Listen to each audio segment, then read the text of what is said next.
estar com os irmãos mais um domingo, mais um domingo do Senhor, onde nós vamos aprender, vamos tratar um assunto muito rico, importante para nós. Vamos falar aí hoje sobre a realidade bendita do Reino de Deus. A gente encerrou aí, a gente falou aí sobre pecado, a gente falou sobre a depravação humana, a gente falou sobre a nossa realidade miserável. E agora nós vamos tratar de um assunto que é de suma importância. A gente não pode perder isso de vista. A gente tem que sempre ter essas duas realidades diante de nós. Então, nesse momento aqui que vocês abrissem suas Bíblias, esse assunto aí, a gente vai tratar em Mateus.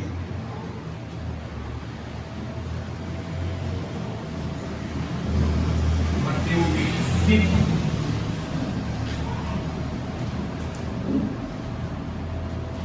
Versos de 1 a 3, mas nós vamos nos concentrar aqui especificamente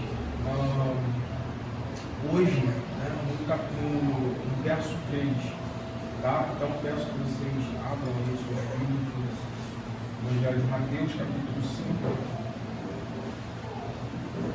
O próprio slide eu deixei colado para a gente, tá? Vamos seguir esses versos de 1 a 3, vai fazer a leitura. Diz assim: vendo Jesus as multidões, subiu ao monte, como se assentasse, aproximaram-se dos seus discípulos, e ele passou a ensiná-los, dizendo: bem-aventurados os humildes de espírito, porque deles é o reino dos céus.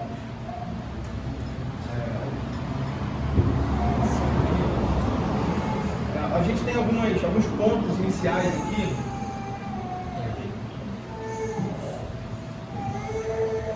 A gente tem aqui alguns pontos iniciais de onde a gente parte para compreender essa realidade bendita do céu, que é a realidade do reino de Deus, que já é uma realidade presente.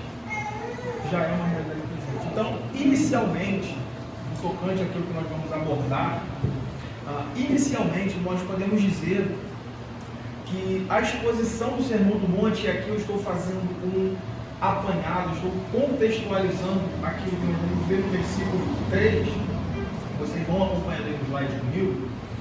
A gente pode dizer que a exposição do Sermão do Monte, feita pelo nosso Senhor Jesus, se dirige especialmente aos discípulos, como nós temos aí no paralelo. Se você depois quiser conferir, tá? Nós temos aí no paralelo de Lucas 6, né? Nós temos essa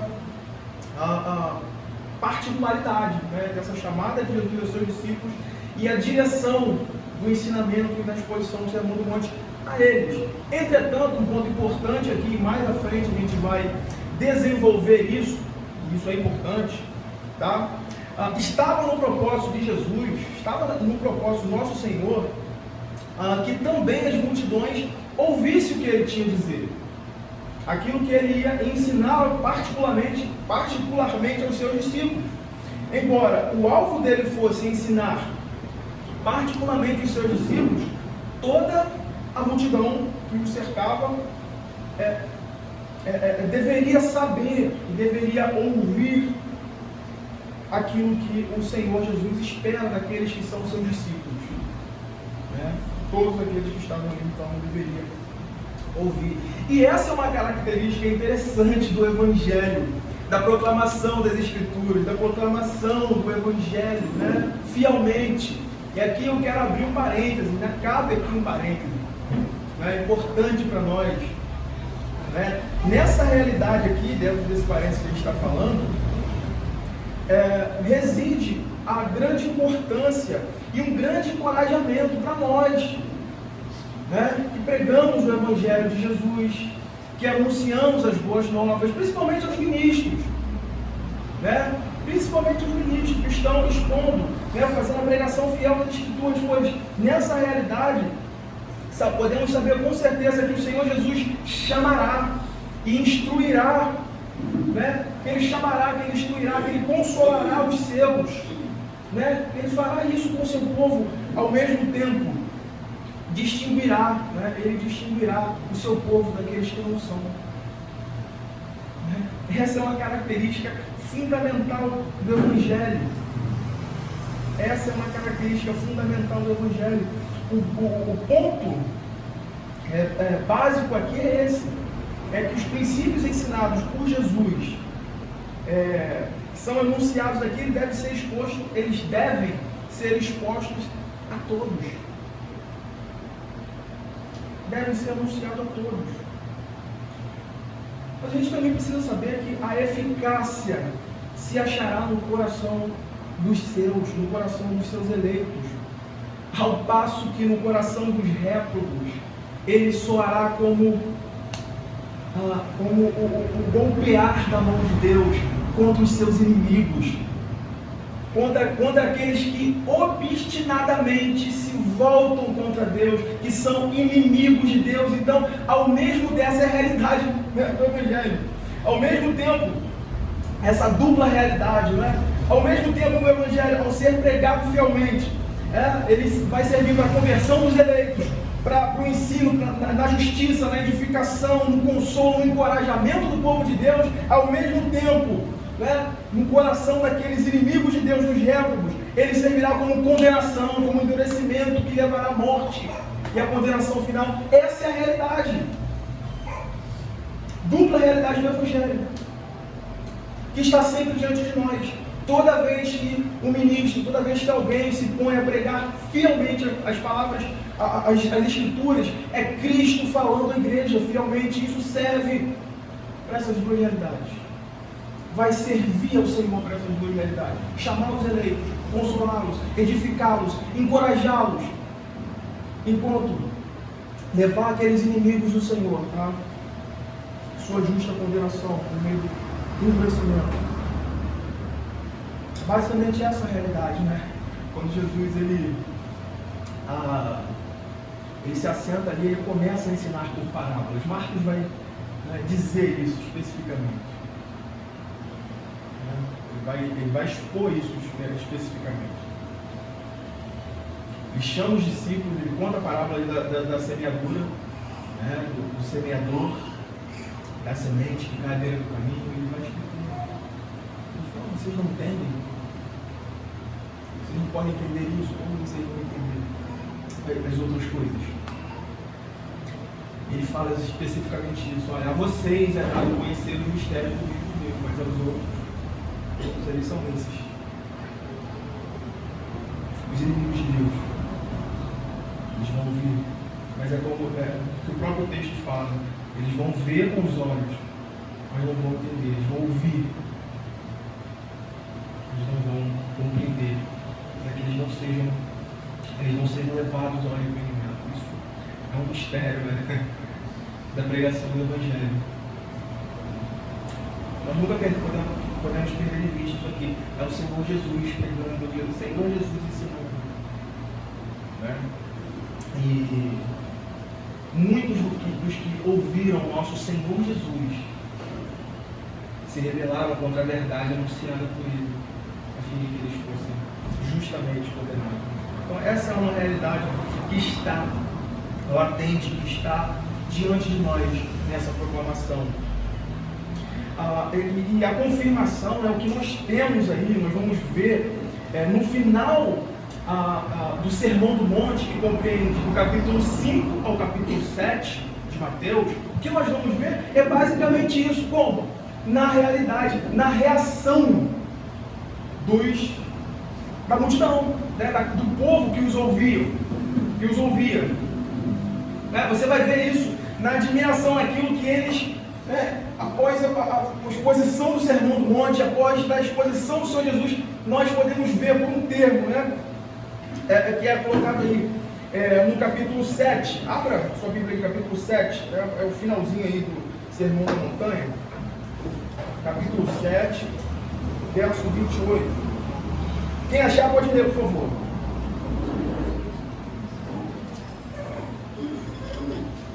7:28.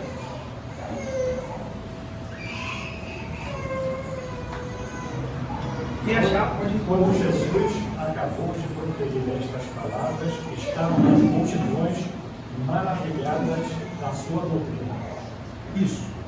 Se a gente for notar o termo que Jesus, o termo grego que é empregado aí, né, pelo autor aí, tá?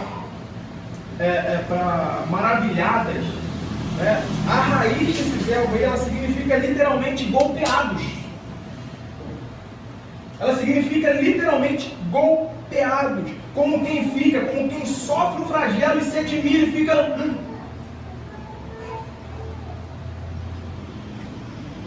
Ele depois se abre de surpresa pelo golpear, se admira pelo que lhe ocorreu.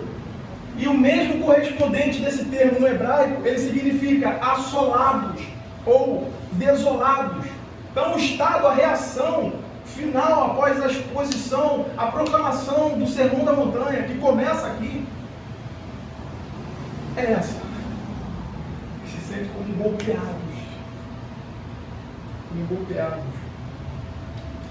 Então o fato é que os ouvintes do Sermão do Monte, esse aqui nós concluímos essa primeira parte, nós precisamos compreender. Os ouvintes do Sermão do Monte são dois grupos, os discípulos e a multidão. E ao mesmo tempo que Jesus ensina os seus discípulos, ele os adverte, os alerta por meio do golpear desferido aos seus inimigos. Aqueles que por natureza estão indispostos, aqueles que não estão dispostos em seu coração a acatarem o ensino do Evangelho e se arrependerem, para que tenham vida. E é exatamente essa perspectiva que nós vamos ver a resolução da nossa confissão de fé lá no capítulo 33, falando do juízo final. O que levará os réprobos a serem condenados no final é exatamente a desobediência ao Evangelho, ao não acatarem o Evangelho para que possam viver. Esse endurecimento é exatamente isso, ou seja, eles são expostos à verdade do Evangelho. Eles são colocados diante desse chamado geral, dessa realidade que nós falamos aqui, que todo homem nasce. Qual é? Qual é? Basicamente isso. E caminhando aí, né, a gente acompanhar o slide, o ponto central aqui, nesse desenvolvimento, o ponto central aqui é compreendermos que a sabedoria de Cristo revelada nessas palavras do Sermão do Monte, como eu disse, do capítulo 5 ao 7, mais especificamente nós vamos abordar aqui, vamos afunilar isso aqui. Eles refletem o caráter essencial da lei de Deus, a qual Cristo veio cumprir, que é exatamente o que nós vamos ter ali em Mateus 5:17 e 18. Perdão. Mas não somente isso. E aqui está um ponto interessante, que é uma questão de contexto, para que a gente entenda o que ele vai dizer, a realidade contracultural que ele vai apresentar até mesmo para o seu povo. Mas não somente isso, mas também tirá-la de sob o crivo distorcido dos fariseus e escribas. Dos fariseus e os escribas. Veja bem, o que cercava, qual era o anseio que pairava sobre aquele momento, que cercava ali não somente o povo, no geral, a multidão, mas até os próprios discípulos. Era esse anseio de um Messias político, de alguém, de um libertador militar, de um senhorio, de um poderio que os libertariam e os colocariam numa condição melhor. Então eles interpretavam aquela realidade do que estava acontecendo à luz desse pensamento de um reino terreno, aonde ele seria tomado à força, pela força humana, pelo poderio militar, e onde eles teriam uma boa vida no aqui, no já e no agora. Essa é a realidade. E você vai ver isso comprovadamente nas falas dos próprios discípulos de Jesus. Em muitos momentos, Jesus chama eles e vem mostrando a realidade espiritual do reino de Deus, aquilo que Deus estava fazendo, cumprindo ali na plenitude dos tempos, de um reino espiritual, de uma realidade superior. E eles confundindo, todo momento, confundindo por quê? O que pairava, a ansiedade comum que pairava, e que já estava dominando o coração dos próprios discípulos do Senhor, do próprio povo de Deus, era basicamente essa. E os fariseus e os escribas estavam completamente ligados nisso.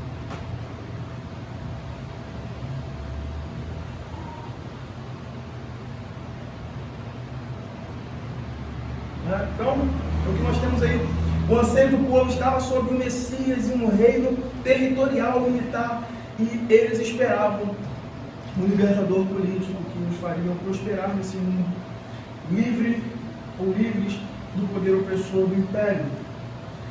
E Jesus, nessa realidade, aonde o que era ensinado, onde o que se entendia era que para você ter uma boa vida, você precisaria ter o domínio,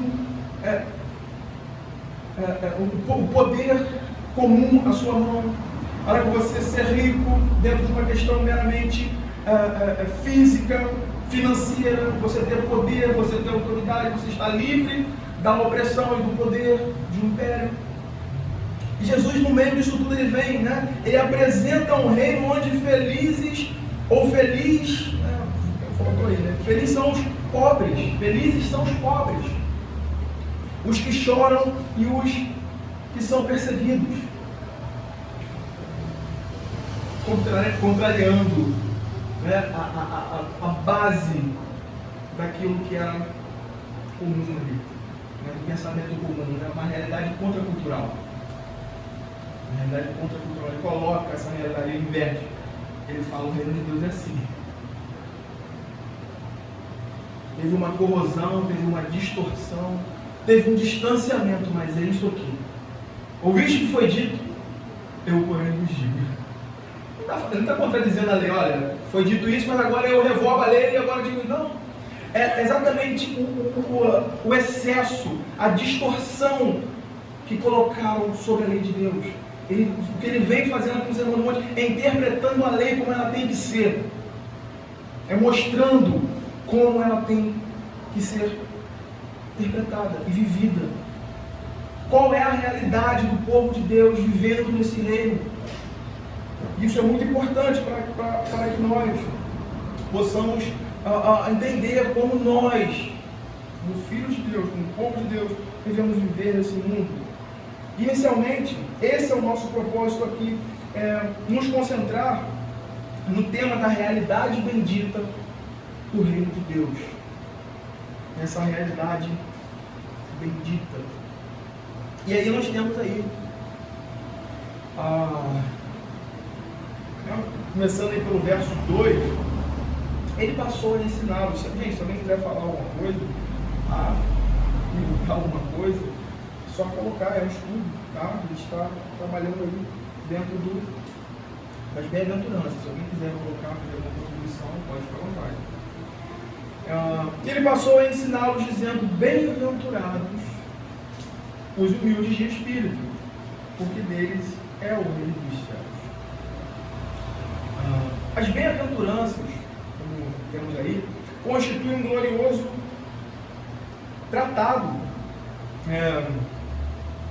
do verdadeiro fundamento da felicidade cristã. Isso não significa, isso aqui é importante a gente não perder de vista, a gente enfatizar, tá? Isso não significa que o crente viverá nesse mundo sempre sorridente. Nós estamos abordando aqui dessa realidade bendita, nós vamos falar aqui do que é ser bem-aventurado, feliz.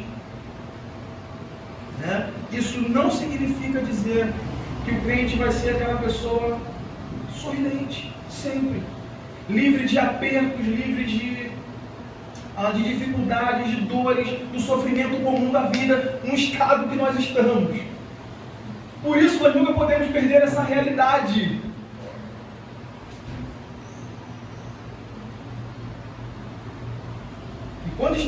Enquanto estamos aqui, nós vivemos em um mundo de pecado. A nossa natureza, ela coexiste dentro de nós, a nossa natureza caída. Ela não foi, né, no momento da conversão, removida, né? Colocou ali e tirou. Agora, não. Por isso a importância de nós compreendermos isso. Tá? Então, não significa que nós vamos ter uma vida isenta, uma vida sem nenhum tipo de apego, sem nenhum tipo de dor, de sabor. As bem-aventuranças nos ensinam o verdadeiro contentamento que o Filho de Deus deve ter no mundo. E eles expressam uma esperança na glória futura das coisas eternas.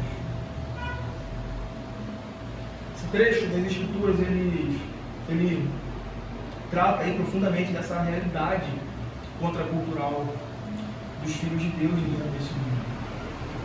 Nossos olhos precisam estar ligados nessa realidade. E a felicidade que Jesus ele ensina aqui, vai ensinar, ela contraria o espírito hedonista, não somente do seu tempo, seu espírito triunfalista do seu tempo. Que por trás disso tudo, a força e a esperança estão nos braços dos homens. No poder que ele possui, na segurança terrena e não no Deus vivo e verdadeiro, como deveria ser. Então a felicidade que Jesus ensina aqui, ela contraria esse espírito e trazendo aqui para os nossos dias, nós temos muito que aprender com isso aqui. Nós temos muito a que dizer sobre isso aqui. Porque quando a gente fala, quando a gente inicia um tópico como esse, naturalmente a nossa mente tende a voltar lá para os neopentecostais, para os pentecostais. Tenta falar, a teologia da prosperidade. Não! Nós corremos esse risco. Nós corremos esse risco. E essa é uma realidade presente no nosso meio reformado. Isso aqui é algo que nós precisamos vigiar, olhar, estar sempre alertas. Porque o nosso coração é pecaminoso. Nós não podemos esquecer disso. E recorrentemente nós buscamos subterfúgio, nós buscamos coisas, nós trabalhamos, nós vivemos nesse mundo e nós lançamos as nossas expectativas, os nossos anseios, a nossa esperança nessas coisas. Às vezes não percebemos. Mas às vezes o nosso coração está lá. Bonitinho. E quando algo ameaça essa realidade que nós construímos, quando algo minimamente dá nós ficamos angustiados, nós nos entristecemos, nós acordamos cabrunhados, sabe? Tá tudo bem, foi dormir bem ontem, tá tudo bem? O que está fazendo? Não sei. Nosso coração está lentamente e vagarosamente tirando Deus do seu controle soberano e providente e colocando as nossas coisas, o nosso reino, o nosso império, no lugar, mudando. Nós precisamos ficar alertas para isso. Estamos falando dessas questões, a gente precisa olhar para fora.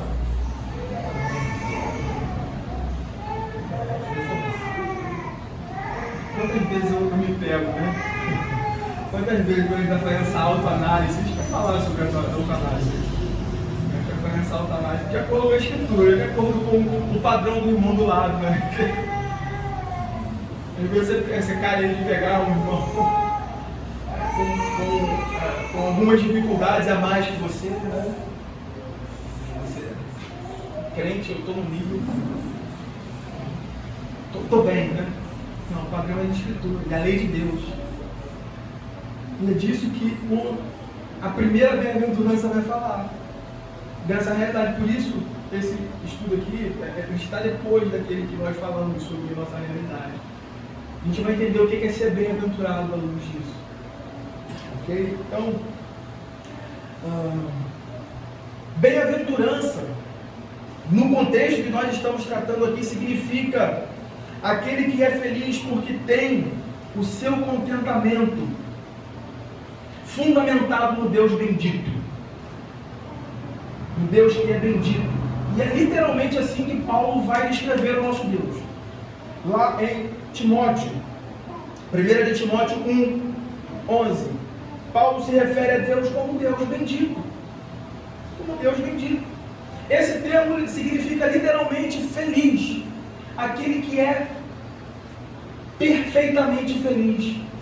Que não carece de algo para melhorar ou para dar uma melhorada na sua felicidade. Ele não carece, ele é plenamente feliz. Plenamente feliz. Ele se revela dessa forma. Paulo o descreve como Deus bendito. E esse termo que Paulo usa descrevendo o Senhor Deus é o mesmo termo que é empregado por Jesus aqui. Bem-aventurados. Bem-aventurados é aquele que é pobre de espírito. Vamos ver essa tradução, né? Bem-aventurado, pobre de espírito, que chora, tem fome. É esse termo. É o mesmo termo. É o mesmo termo. No entanto, a alegria que Jesus está mostrando aqui, ela tem esse ponto, que às vezes a nossa condição caída, o nosso estado, a nossa natureza ainda pecaminosa, ela não consegue captar essa realidade contracultural. Por quê? A sociedade entende que feliz é o rico. A sociedade vai entender, vai tratar a questão da felicidade como a ausência total de problemas, uma condição financeira boa, estável, estabilizada. Né? Feliz é aquele que é sorridente. Feliz é aquele que é bem sucedido, que é bem quisto por todos, que tem um status bom no meio da sociedade. Né?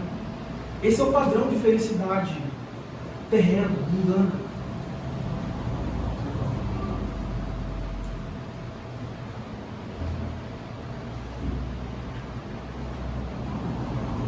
Entretanto, o que nós precisamos dizer aqui, o que nós precisamos compreender aqui, estabelecer isso aqui, nós vamos ver aqui. Veja bem, acompanha comigo aí a leitura do nosso slide. As bem-aventuranças não são descrições das características de uma pessoa qualquer de boa índole, mas sim as do verdadeiro cristão. Jesus não está falando de um traço da personalidade que as pessoas conseguem melhorar com treinamento e trabalho, mas de uma ação espiritual que vai além delas. Entenda bem, a realidade da bem-aventurança de um homem está ligada a essa ação do Espírito de Deus na vida de uma pessoa.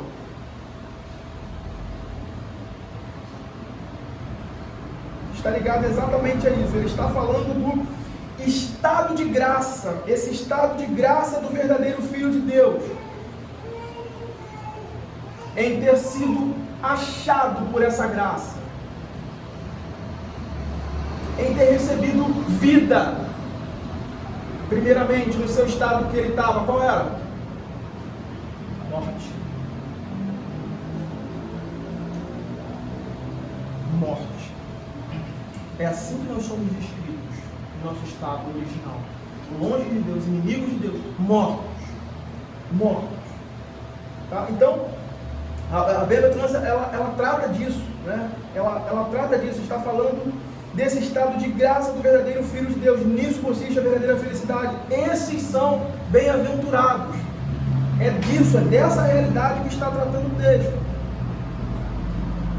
Dessa realidade que o texto está tratando aqui, nós vamos desenvolver isso aqui. Por que nós dissemos isso? Porque não se trata de ser feliz ou não baseado na personalidade humana, baseado na sua personalidade. Não se trata disso. Jesus ele está falando de algo que é superior, de uma graça literalmente recebida. Né?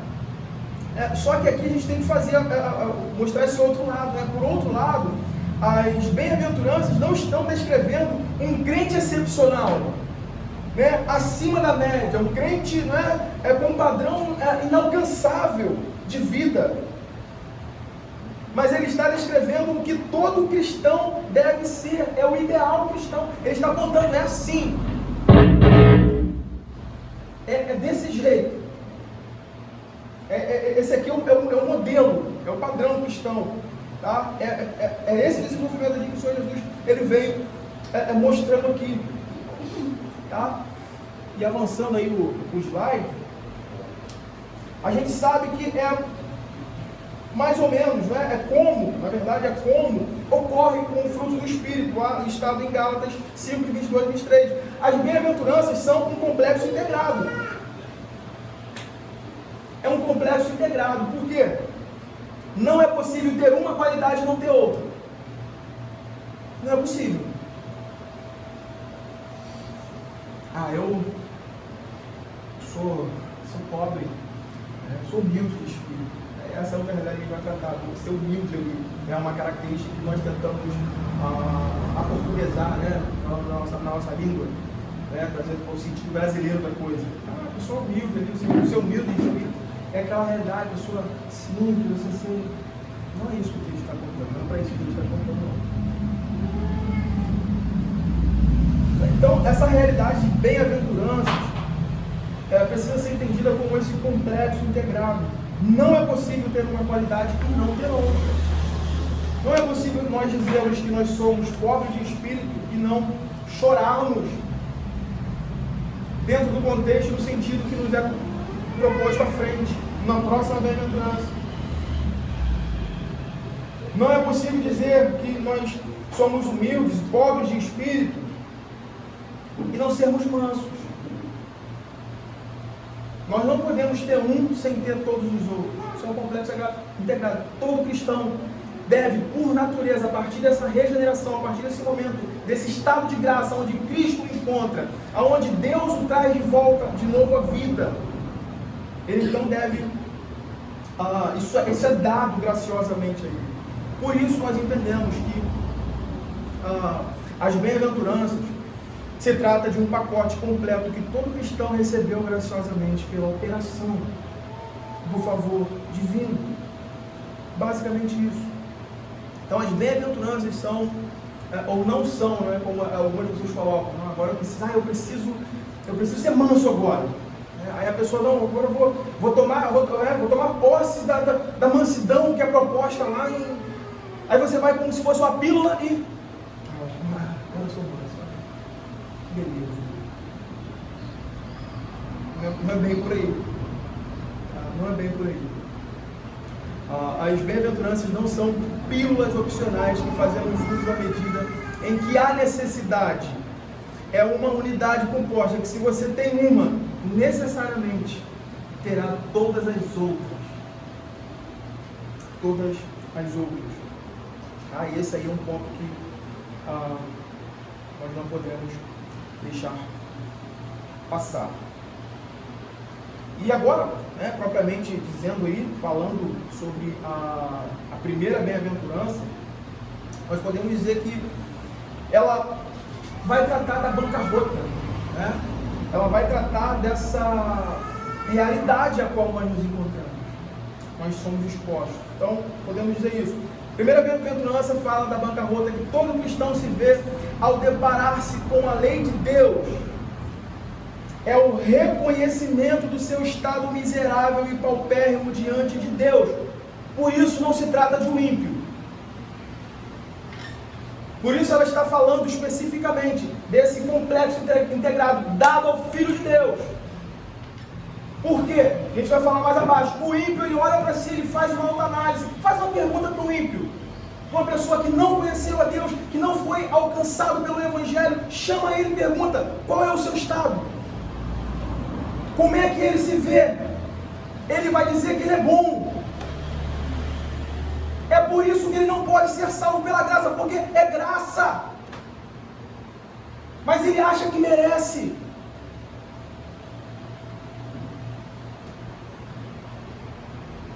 Nisso consiste a realidade bendita. Bem-aventurados são esses que receberam essa graça de Deus para olharem diante desse espelho da lei de Deus e ver-se, e se ver como literalmente, como de fato são.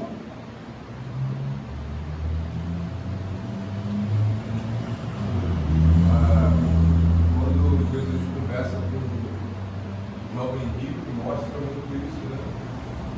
Essa realidade. Porque todos os mandamentos que Deus colocou para ele, Isso eu observo desde a infância. Essa é a realidade. E aí o Senhor Jesus vai na ferida, né? E naquela última ali que ele fala, é onde Jesus pega ele em todas as outras. Não, isso eu observo desde a minha infância. Só que Jesus pega ele como um idólatra.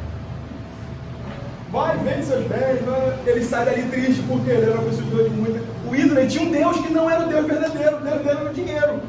E o que Tiago vai falar? Se você que cuida cumprir toda a lei, tropeça em uma somente, você é culpado de transgredir toda a lei de Deus. O ímpio não percebe isso. Nós vamos ver isso aqui, estou dando um spoiler do que nós vamos ver à frente. E eu me lembrei aqui agora de algo que foi muito interessante. A gente, com a permissão, tá, Israel? A gente vindo para cá no outro dia, de carro, de Uber. Não sei se você vai lembrar disso. E o Israel puxou um assunto com o Uber. Não sei se você lembra disso. Ele puxou um assunto com o Uber. E o Israel fez uma pergunta para ele. Ele perguntou algo para ele. Né? O pastor estava junto. O pastor estava junto. A resposta dele é exatamente essa. Você se acha bom? Foi isso, foi mais ou menos alguma coisa desse tipo, não foi? Ele é assim. Por quê? Eu pago, o que está naturalmente ali? Não está deparado com a lei de Deus. Ele se mete de acordo com aqueles que são piores do que eles. Não, eu pago minhas contas. O que vem naturalmente? Não estou roubando ninguém. Aquele padrão ralo, sabe? Aquele padrão superficial. Sim, sou bom. Só que o Israel começou a apontar para ele. Você já mentiu algum dia? Ele Não, na sua infância, ela fala atrás. E na sua infância? Já pegou alguma coisa que não era sua? Mas eu era criança, né? E começa. No final das contas, eu estava ali, encolhido no canto. Cara, não adianta, quando a lei de Deus chega, quando a lei de Deus confronta o pecador na sua realidade, ele se depara e se vê nu. Ele não tem defesas, ele não tem contra argumentar.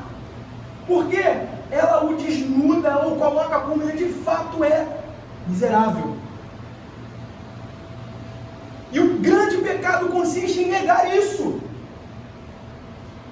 A realidade maldita nisso é negar esse estado, por isso o oposto é verdade. Bem-aventurados são esses pobres que se olham e que se enxergam de acordo com o que a lei de Deus diz que eles são.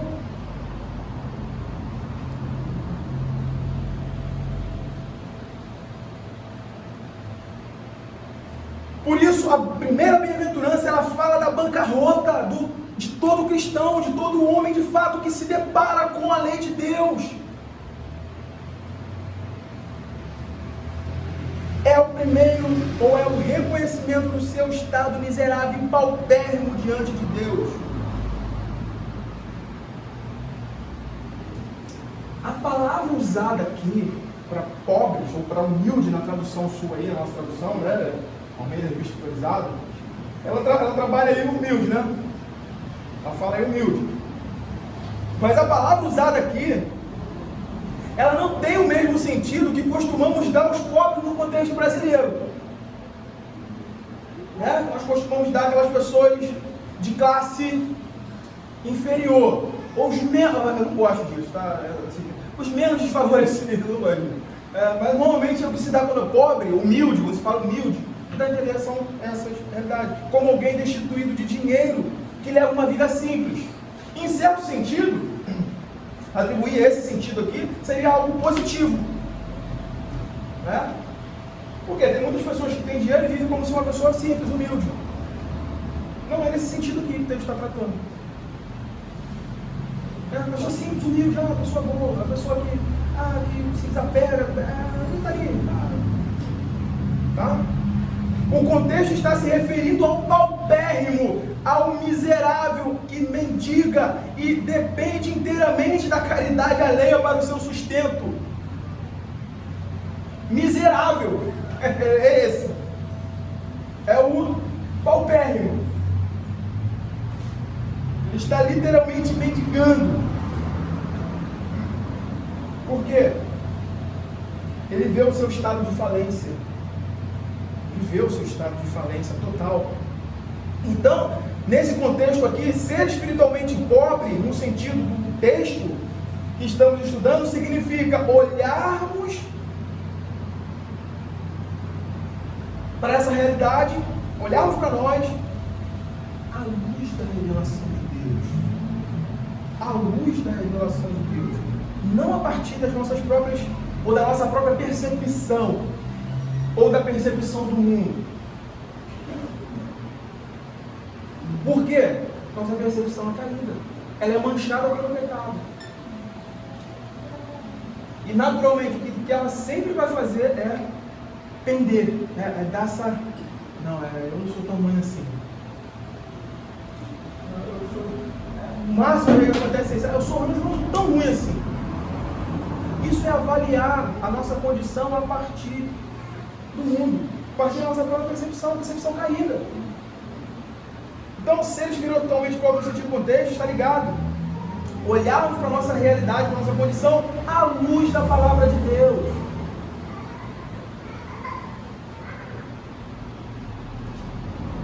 Gente, isso é uma realidade que nós precisamos observar. Isso é uma realidade que nós não podemos deixar frouxo. Nós precisamos estar atentos a isso. Por quê? Veja bem, todo homem nasce e cresce naturalmente desenvolvendo uma percepção muito elevada de si mesmo. Muito elevada de si mesmo, até que ele se depare com o Evangelho. Até que ele se depare com o Santo Evangelho de Deus. Então, até que ele tenha esse encontro com o Evangelho de Deus e ele seja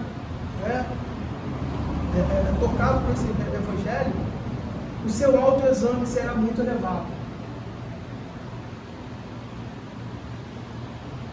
Ele vai olhar para ele, ele vai olhar e vai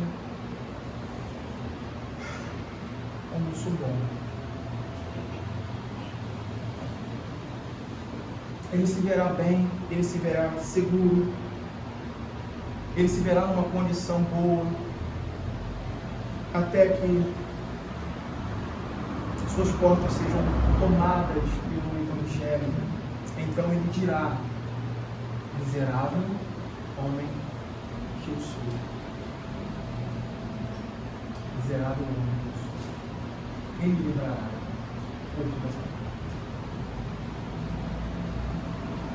Veja que interessante. Deixei um recorte aí no Matthew Henry comentando sobre o assunto. Olha o que esse homem vai dizer sobre isso. A condição miserável de um pecador não convertido. Falando sobre isso. Em seu coração, que foi preparado para ser uma habitação de Deus, o diabo tem seu palácio. O coração de todo pecador não convertido é o palácio do diabo. Não há uma espécie de paz no palácio de uma alma não convertida, enquanto o diabo, como um homem forte armado, a mantém. O pecador tem uma boa opinião de si mesmo, está muito seguro e alegre, não tem dúvidas sobre a bondade do seu estado, nem teme o julgamento que está por vir. Ele se lisonjeia aos próprios olhos e chora a paz para si mesmo. Antes de Cristo aparecer, tudo estava quieto, porque todos iam para um lado, mas a pregação do Evangelho perturbou a paz do palácio do diabo. Esses somos nós, antes que o Evangelho nos confronte com a lei, nos mostre a lei de Deus. a exigência de Deus. Quem é o Deus Santo? Por isso, toda proclamação genuína, verdadeira do Evangelho, ela naturalmente apresentará a má notícia. Ela é precedida, a boa notícia ela é precedida pela má notícia. Que má notícia é essa? Nós pecamos contra um Deus santo e justo. E Ele não deixará o pecado impune.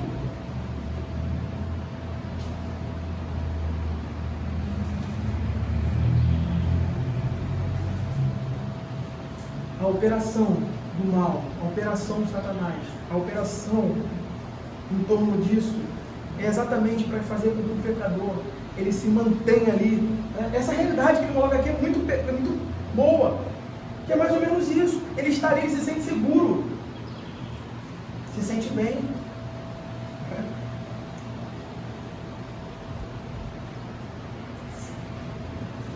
Ser pobre em espírito é nos reconhecermos como somos em nossa depravação e pecaminosidade. É concordarmos com a palavra de Deus de que somos pobres e necessitados, como está lá em Salmo 40. Salmistas que elegiam pobre, necessitado. Essa é a realidade que cerca aqui essa primeira bem-aventurança. E veja que interessante, a igreja de Laodiceia ela é advertida quanto a isso, lá em Apocalipse 3, verso 17. Olha o que está escrito: pois dizeis, estou rico e abastado, e não preciso de coisa alguma, nem sabes que tu és infeliz, sim, miserável, pobre, cego e divertida contra essa percepção.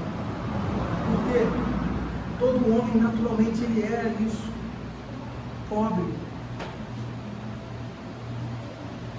A questão é como ele se coloca diante de Deus, é como ele se vê. A bem-aventurança vai tratar exatamente disso, a primeira bem-aventurança.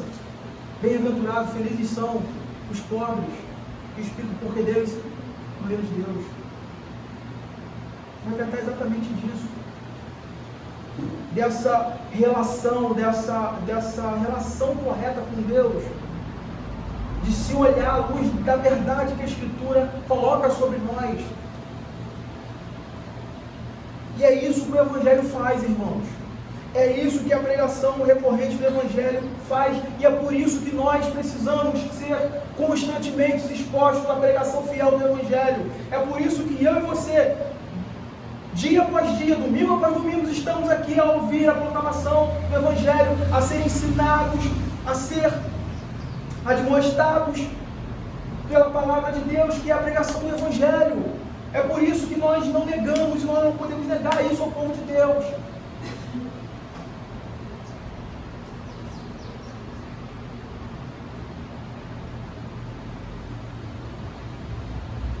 Porque Ele coloca diante de nós o espelho da lei de Deus, pelo qual nós podemos nos ver, nós podemos ver a nossa realidade.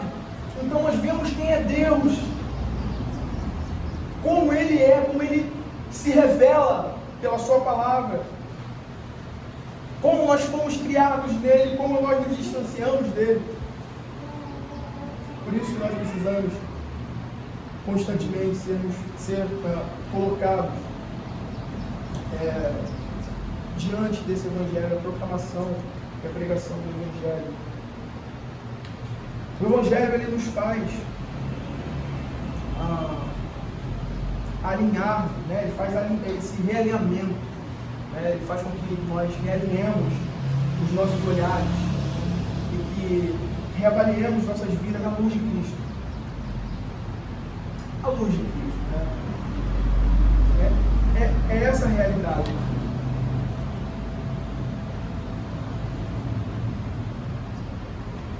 que ela nos... E é quando olhamos para o Senhor, é quando olhamos para a sua palavra, é quando estamos diante, dispostos à palavra de Deus, é que somos capazes de nos enxergarmos como os pecadores que somos, como os pobres que somos, como os mendigos que somos.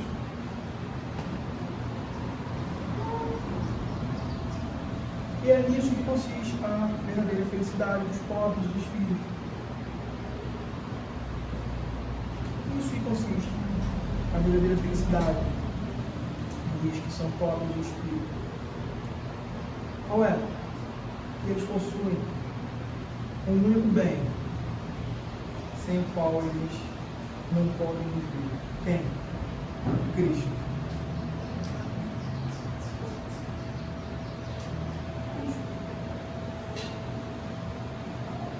Richard Bach, em uma de suas defesas, as acusações que estavam sendo feitas a ele, ele se levanta e diz: irmãos, se nós conseguirmos pegar somente a Cristo do nosso povo, nós teremos feito tudo. Nós teremos ensinado tudo a eles. De Gênesis a Apocalipse, a escritura é capa dele.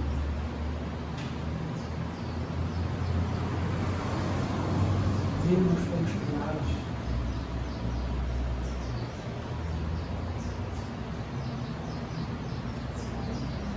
Nós não temos outro bem que suplante, que supere, ou que concorra, ou que possa concorrer com Cristo.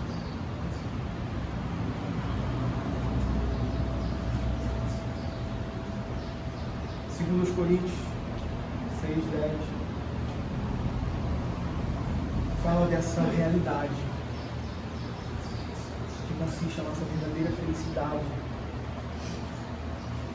e dessa realidade de sermos pobres e felizes, sermos paupérrimos e felizes, não termos nada e possuirmos tudo. O texto vai falar: como nada tendo, mas possuindo. Como nada tendo, mas possuindo tudo. E a pergunta aqui é essa: como é possível nessa circunstância ser feliz? Como é possível? E esse é exatamente o ponto de Jesus aqui. É exatamente esse o ponto de Jesus aqui. A felicidade não está na falência, e sim na recompensa recebida.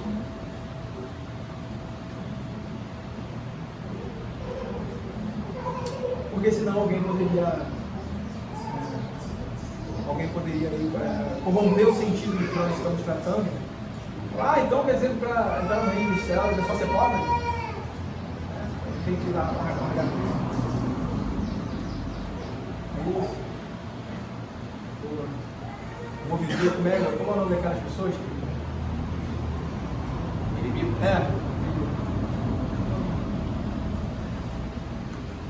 Então, agora você salva, né? Você recebe a natural. Veja bem, é exatamente esse ponto que Jesus está tratando. A felicidade não está na falência, e sim na recompensa recebida.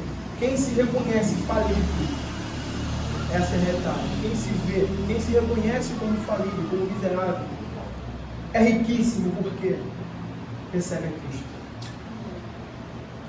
Enquanto nós estivermos firmados nos nossos méritos, enquanto o homem está firmado nos seus méritos, nas suas boas obras, na sua boa reputação, na sua boa condição, no seu estado de fortaleza, ele não se reconhece como alguém que necessita, alguém que precisa da graça de Deus revelada em Cristo Jesus.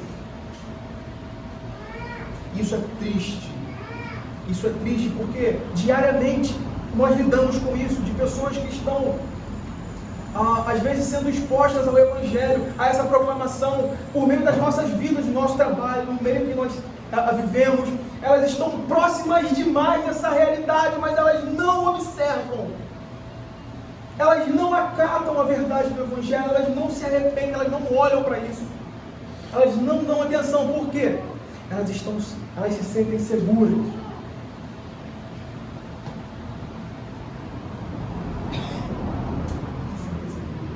Bem, e é por isso que nós falamos aqui que a felicidade ela consiste exatamente nisso, porque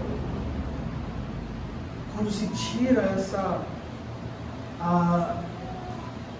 questão de confiarmos em nós mesmos, nossa bondade, na condição humana, é que então podemos receber esse reino de Cristo.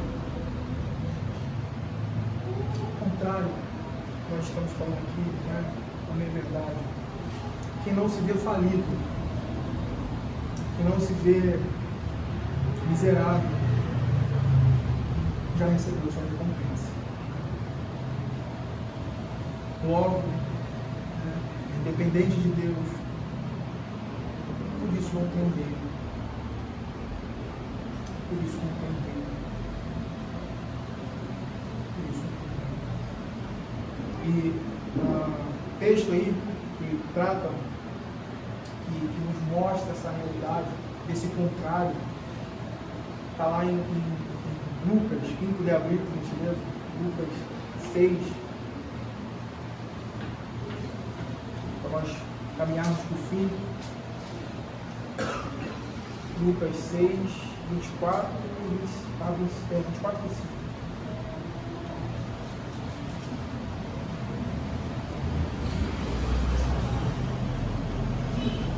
Quem achou pode ler. Mas ai de vós, os ricos, que tendes a vossa consolação. 25. Ai de vós, os que estáis agora fartos, porque tereis a ter fome. Ai de vós, os que agora rides, que a vez de lamentar e chorar. Você já vai falar do segundo, né? Mas fica para outro momento. Aqueles que choram, nem menor que choram. Mas o ponto é esse.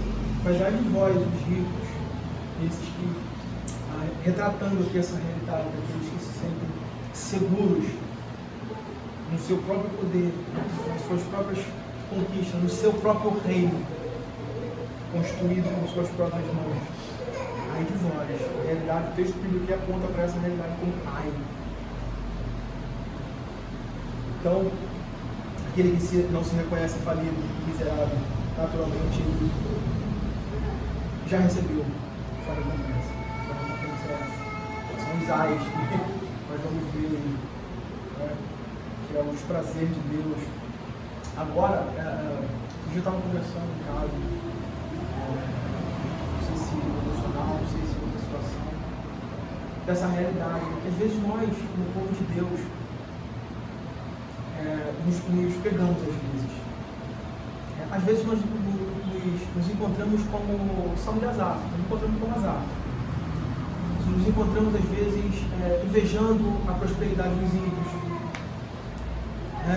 o enriquecimento deles, a condição deles, porque a nossa vista, dentro dessa visão territorial, dessa visão terrena, limitada, humana, parece que realmente eles estão bem, melhores do que nós, que eles são felizes, né? A aparência, aparentemente, né?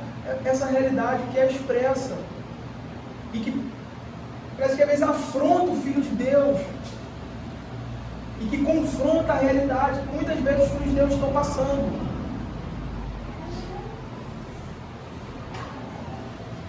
Às vezes nós nos colocamos ali exatamente como Asaf.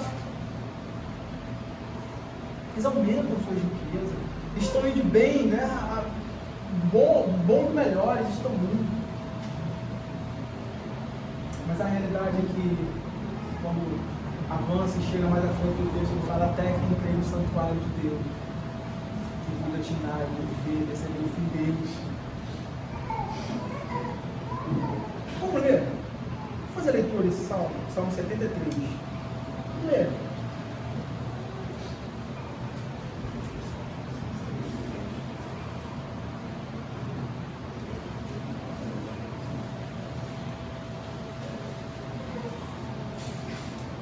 Diz assim o texto, vou ler que eu vou chegar aqui. Com efeito, Deus é bom para com Ismael, para com o coração limpo. Quanto a mim, porém, quase me resvalar nos pés.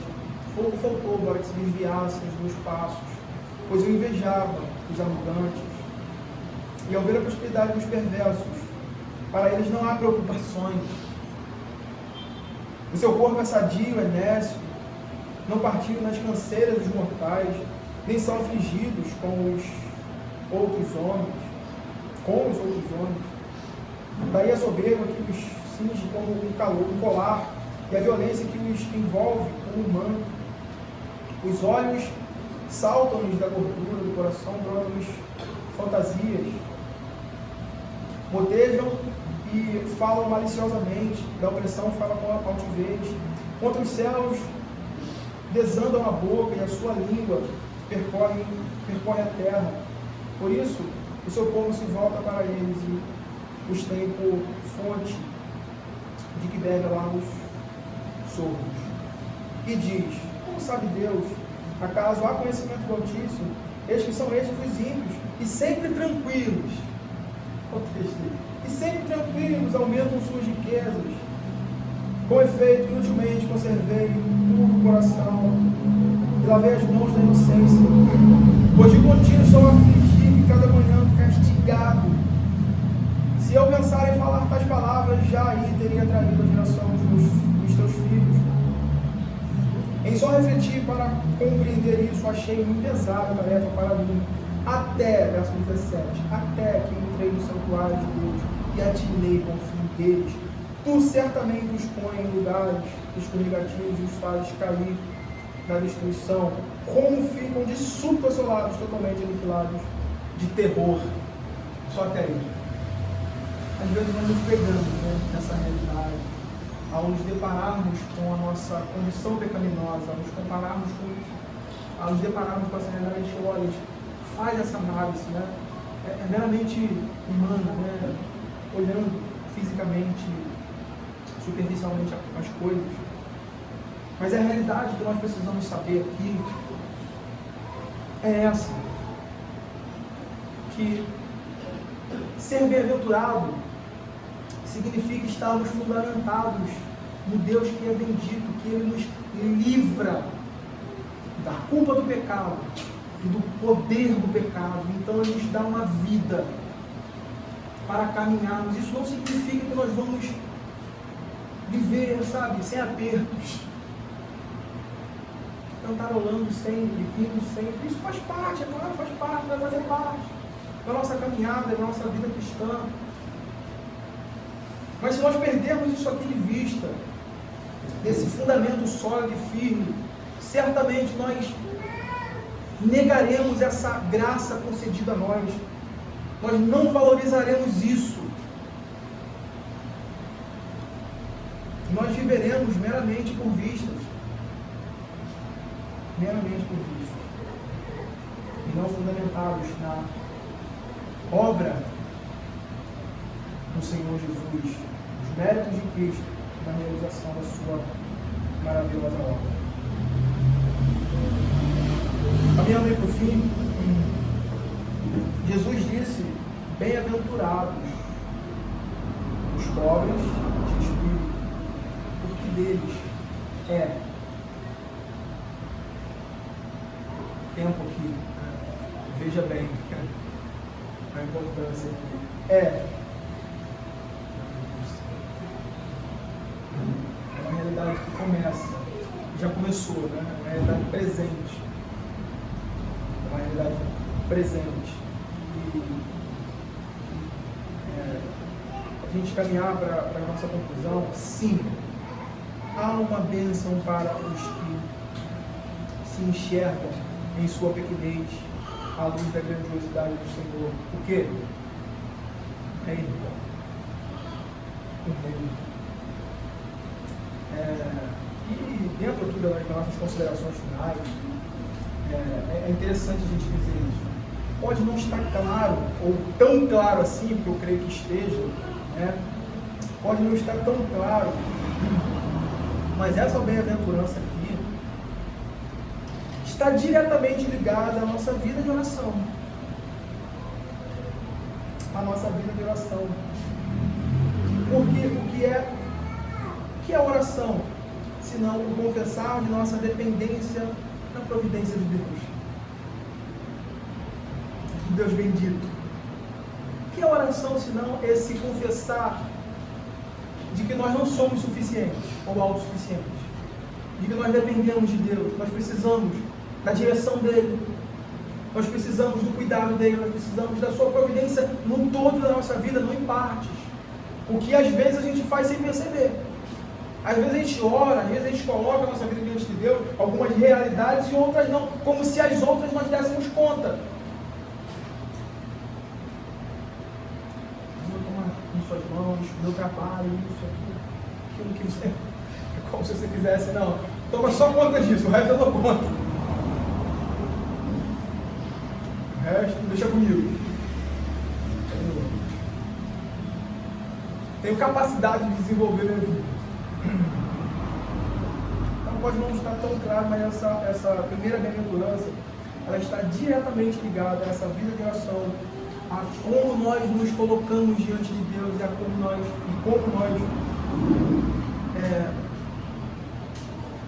demonstramos diariamente a nossa pobreza, a nossa falência, indo a Deus, literalmente falando, Senhor, nós dependemos dele para tudo, gente. Nós dependemos dele para tudo.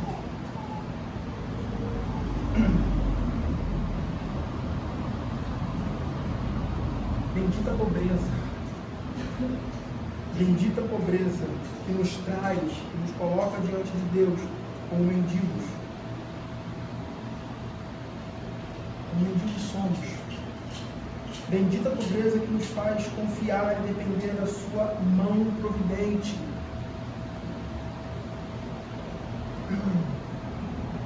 Eu sei que nós vivemos aí em um mundo que é fascinado pelo poder.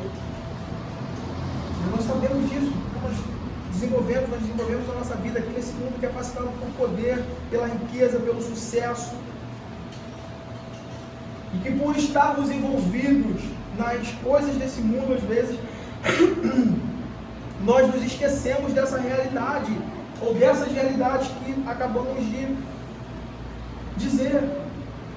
E acabamos investindo muito tempo construindo o nosso reino pessoal, presos pelos valores terrenos, presos pelos valores pagãos.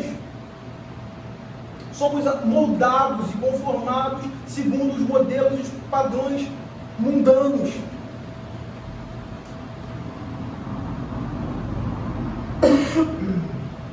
De um mundo que não teme a Deus. E essa bem-aventurança vem nos alertando, nos chamando a atenção para tudo isso. Bem-aventurados são os pobres. Bem-aventurados os pobres de espírito, aqueles que se reconhecem pobres, porque eles dependem de Deus. Esse texto nos chama a atenção para olharmos para o nosso coração, pelas lentes das Escrituras. Nós não podemos fazer uma avaliação correta da nossa realidade, do mundo que nos cerca, do mundo em que vivemos, senão pela palavra de Deus. É isso que nós estamos vendo. É exatamente isso. Enquanto o mundo encontra o seu contentamento no sucesso e na riqueza que possuem a parte de Deus, distante de Deus, separados de Deus, nosso fundamento de verdadeira felicidade está em sermos encontrados em Deus.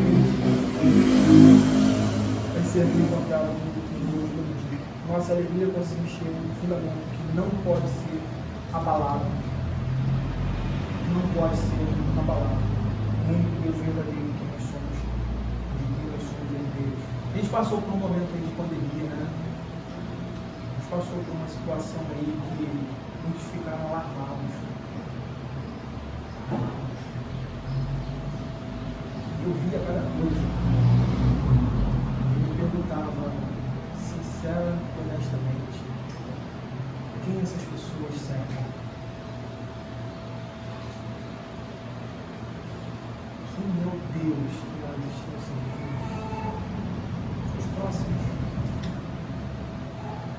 Os próximos. Não fala nada. Esquece completamente de quem Deus é, do que Ele fez no passado, né? Da sua relação com o seu povo, no decorrer da história. E nós não temos um tempo de encontro, né? Como alguns supõem que sim, para a dicotomia, né? Time novo, uma longa trajetória. Deus deu testemunho suficiente de quem Ele é, de como Ele trata o seu povo.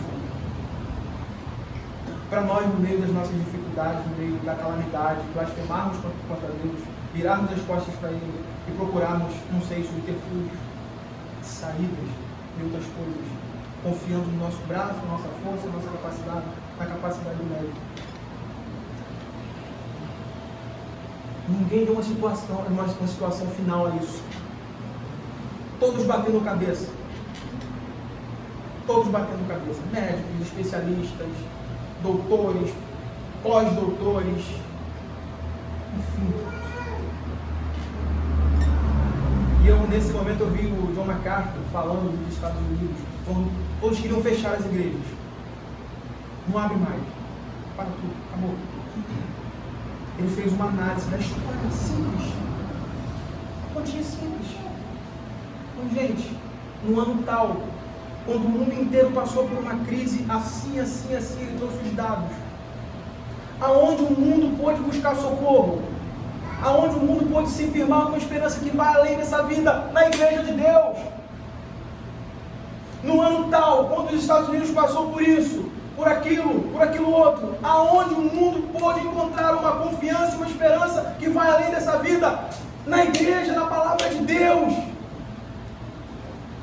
Numa esperança que não se restringe ao aqui e agora.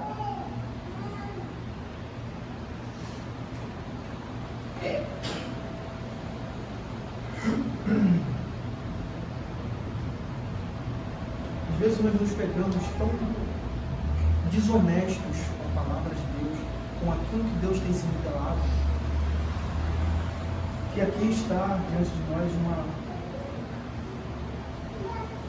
um bom chamado a nós analisarmos sobre isso, a luz da palavra de Deus.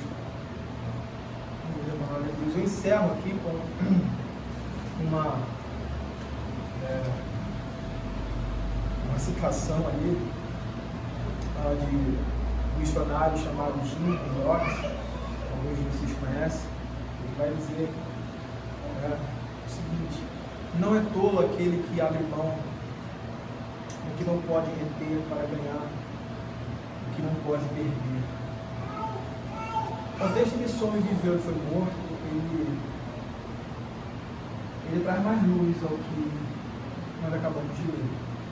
O missionário viveu, foi lá, desenvolveu o seu mistério entre alguns indígenas, bem perigosos. E ele, algum grupo, algumas pessoas estavam, foram mortos. Eles tombaram em prol da causa do reino de Deus. Isso aos olhos do mundo é loucura. Suicídio, burrice, traduzindo, uma burrice. Só que o mundo não enxerga que eles vão morrer. Mas cedo ou mais tarde eles vão morrer, lutando pela sua própria causa. Pelo seu próprio umbigo. Crendo na força do seu braço. Crendo no seu próprio reino. Eles receberam sua recompensa. A realidade aqui que ele diz aqui, não se pode reter, é essa realidade. Você pode construir tudo que o dinheiro pode te dar aqui, só que você precisa saber. Você pode ter tudo, você pode adquirir isso tudo, só que você precisa saber que daqui a pouco isso vai perecer. Você não pode reter nem mesmo a sua vida, muito menos os bens, a riqueza, o poder que a sua mão pode te dar. Agora, aquilo que é eterno, aquilo que Deus nos deu graciosamente em Cristo Jesus. Isso não. Isso consiste na realidade bendita dos filhos de Deus. Eles se enxergam dentro disso. E eles vivem à luz disso. Por isso que nós não temos medo, mais medo da morte do que de desobedecer e desonrar a Deus nesses momentos. Não temos mais medo da morte do que de desobedecer e desonrar a Deus. Nós somos chamados a essa fé contracultural. Chamado aqui nesse primeiro momento da bem-aventurança é exatamente isso. Apresentar o restante das outras bem-aventuranças, que a segunda imediata que é felizes são aqueles que choram. A verdadeira felicidade consiste em você ser pobre e você chorar, lamentar pelo seu estado. Vamos fechar nossos olhos, vamos orar. Senhor Deus bendito, nós te agradecemos, ó Deus, pela tua palavra, que é viva, Senhor, tua palavra que é vida, que traz vida a nós, tua palavra que nos edifica, que nos consola, que nos conforta. Te agradecemos, ó Deus, porque por meio da tua palavra o teu povo é ensinado que o Senhor se compadeceu de nós. A tua graça nos deu, Deus, tudo que precisamos e necessitamos para a vida e piedade. E nós nos encontramos como esses benditos, como filhos do Senhor. E nós recebemos graciosamente com isso, ó Pai, uma dádiva, a dádiva de olharmos para nós segundo a tua palavra e nos reconhecermos pobres, miseráveis, e nisso corremos para ti.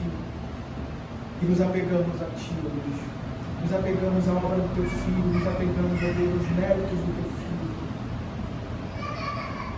E abrigados, ó Pai, debaixo dessa graça, dessa misericórdia, dessa compaixão revelada em Cristo Jesus, nós podemos estar seguros nesse mundo, ó Deus. Nós podemos estar seguros. Ver essa vida aqui sabendo que nós não estamos vivendo, não fomos largados nesse mundo para vivermos a nossa própria sorte, mas o Senhor está providencialmente cuidando, ó Deus, do seu povo, pessoalmente, Pai, cuidando, ó Deus, porque Tu és um Deus pessoal, Tu estás cuidando do seu povo.